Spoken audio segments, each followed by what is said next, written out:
దేనికి 5 సంవత్సరాల పాటు మనం అధికారంలో ఉండి కూడా ఏ ఒక్క బిల్డింగు కట్టకపోగా, ఎక్కడా ఒక ఇటుకి పెట్టకపోగా, ఈ ఉండేటువంటి ఏదైతే ఇసుక, అదేవిధంగా గ్రావెలు, అదేవిధంగా కంకర, అదేవిధంగా ఇనుముకు సంబంధించి వస్తువులు ఏమున్నాయో వాటిని కూడా దొబ్బేసినటువంటి బతుకులు మన 5 సంవత్సరాల్లో జరిగినాయి.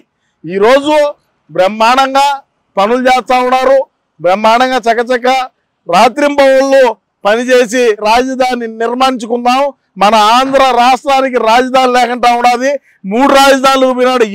ఏడ ఉండే బొక్కను చూడాలంటే ఇంక 3 బొక్కలు చూడబోయినాడు అన్నట్టు ఏదో పడినాడు, అయిపోయింది. ప్రస్తుతానికి ఆంధ్ర రాష్ట్రంలో ఉండేటువంటి ప్రజానీకం తెలుసుకొని కూటమి ప్రభుత్వానికి పట్టం కట్టినారు. అయినా మనం వదలం. రేపు మనం 2039లో అధికారంలోకి వచ్చినప్పుడు చూద్దాం ఈ టవర్ల కథ ఏందో, ఈ వ్యవహారాలు ఏందో. ఏం మేము అధికారంలోకి వచ్చినాక ఏ ఒక్క బిల్డింగ్ కట్టామా రాజధాని ప్రాంతంలో? ఏడన్నా ఇటుక పెట్టామా?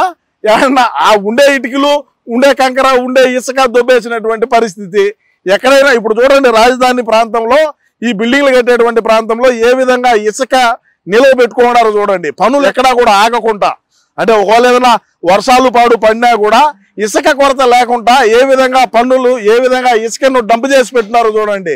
మనం అధికారంలో ఉన్నప్పుడు ఆ ఇసుక డంపింగ్ ఏదైతే ఉంటో ఆ డంపులు కూడా మన పార్టీకి సంబంధించినటువంటి వ్యక్తులు అమ్ముకున్నటువంటి పరిస్థితి అని ఈ సందర్భంగా తెలియజేసుకుంటూ